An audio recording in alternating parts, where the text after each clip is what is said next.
In the last lesson, we built out a solid routing layer for Analytics API. We have routes, path parameters, query parameters, and a clean module structure. But right now, every single one of those routes is wide open, meaning any request can hit any endpoint. There's no logging or validation or protection. That changes here. So we're covering middleware. And by the end of it, you will have an idea of how to create middlewares that track requests coming into the web server. And also one middleware that we'll create is the API key middleware that protects our analytics endpoint so that only authorized callers can access them. Great, let's get into it. So before we write any code, let's make sure the concept is crystal clear, because middleware is one of those words that sound more complex than it actually is. Think about what happens in our current setup. A request comes in, Serverpod matches it to a route, the route's handle call method runs, and a response goes back, right? That's the flow. Now think about something like logging. You want to log every single request that comes in, the method, the path, how long it took, for example. You could add logging code to every single route, but that means you're duplicating the same logging logic in every handle call method across every file. If you want to change how logging works, you have to update every single file, and that is not scalable, right? So middleware solves this by letting you insert logic in between the request arriving and the route handler running, and between the route handler finishing and the response going back. So you write the logic once, you apply it to a path prefix, and every route under that prefix automatically benefits from it. Now the classic examples where middlewares are used is when logging every request or validating API keys, adding CORS headers, checking rate limits, timing requests. All of these are just things that cut across many routes, which is why they are called cross-cutting concerns. So middleware is a right home for them. Great. So in Serverpod's web server, a middleware is a plain that functions. Specifically, it's a function that takes a handler and returns a new handler. Let me show you how or what that looks like in its simplest form before we write anything meaningful.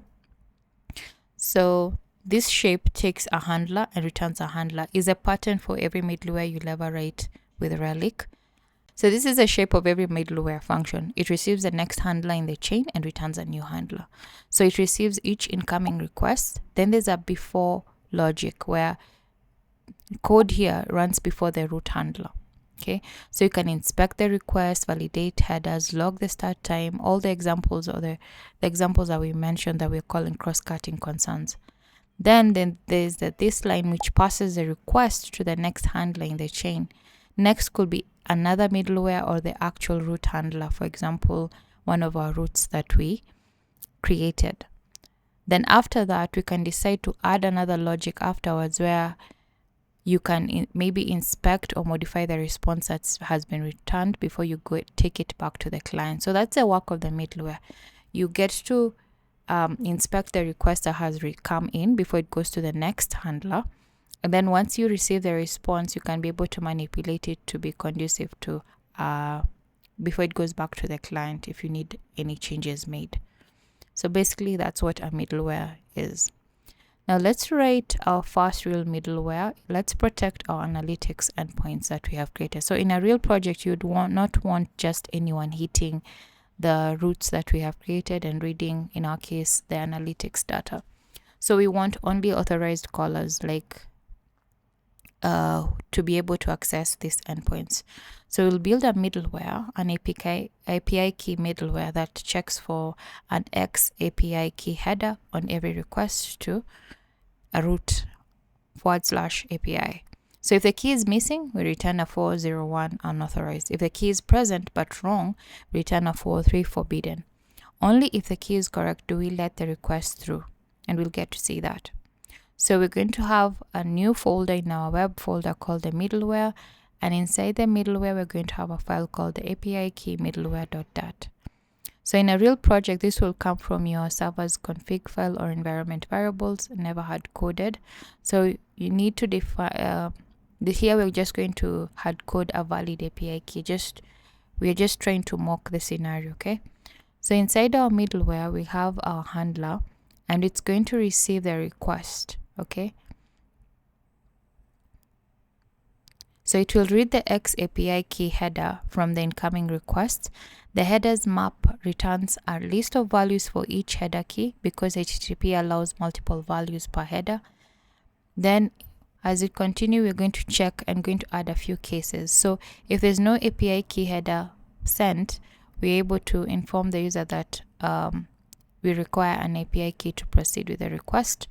If we have another case where if a key was sent but it does not match our expected key that we have hard coded, we get to return invalid API key. And in case 3, this is where the key is now valid, so we pass the request to the root, okay, and the specific root. Great. Now after creating our middleware, we'll now register it into the server.dat, but this time scoped specifically. It's going to be scoped specifically to the API root /API. That means any request that comes in through that route, it's going to go through the middleware first before it heads over to the root handler. So we add it there. Then we proceed to restart our server and test it. So let's try and run curl without the key. So we should be able to get expected 401. If we try to run the curl again, but now we add in the wrong key, we expect a 403. Now let's write now run curl command, but now with the right key, which is the one that we had coded in our middleware. So now we get the response from our root, because now we're calling the root /API/apps. So we're getting the result. So notice that the middleware that we have created is scoped only to the root /API. So if you try to do it to run localhost port 8082, it will proceed successfully because the middleware has been locked into a specific root. Okay. Now here's something important to understand about how multiple middlewares interact when a request comes in. So let's say a request hits the /API/apps, and we have 2 middlewares registered. So I've added another middleware just for logging, and it applies to all routes. Okay, so the execution order is based on path specificity and registration order. The more general path middleware wraps the more specific one. So for requests to /API/apps, the chain looks like this. So the request arrives. So first it will head over to the logging middleware, and then now it will proceed to the API key middleware. And then now you have your dat code that will run. Then the response will be passed back to the API key middleware, and then it will proceed to the logging middleware, which runs last and logs the response. So this is why the logging middleware sees the final response time, including all middleware processing, because it wraps everything. It's a general one. And this is also why the order in which you call add middleware matters within the same path prefix. So if you had 2 middlewares on the same path, the first one registered will be the outermost wrapper. Does it make sense? Great. So sometimes your middleware computes something that your root needs access to. For example, imagine a middleware that extracts and validates an API key, looks up which user or organization that key belongs to, and then your root needs to know which organization it is serving so it can filter database results accordingly. So you cannot just modify the request object to add this data. Request objects are immutable in Relics. That is where ContextProperty comes in. It's a type-safe side channel that middleware can write and roots can read from, scoped to the lifetime of a single request. So the middleware can write to and roots can read from it. Okay, let's add this to our project. We'll extend our API key middleware to attach a request ID to every request. So it will be a unique identifier that can be used to trace a specific request through our logs. So we'll have a new file in our middleware folder called request context. And inside here, we're going to define the context property at the top level. This is the actual storage mechanism. And then we're going to create a public extension on requests so roots can read the value with a clean readable property name. So inside here we have a variable called request ID, and then we're going to create the middleware that sets the value. So inside the request ID middleware, which is the middleware we're creating inside here, we're going to proceed to get the request. We're going to generate a unique ID for this request, and then obviously in production we would do it differently. Then once we generate it, we're going to write the request ID into the context attached to this request. Okay, and then now we return it to the next handler, which will be the next root handler based on whatever the URL is. Okay, so that's simply what that does.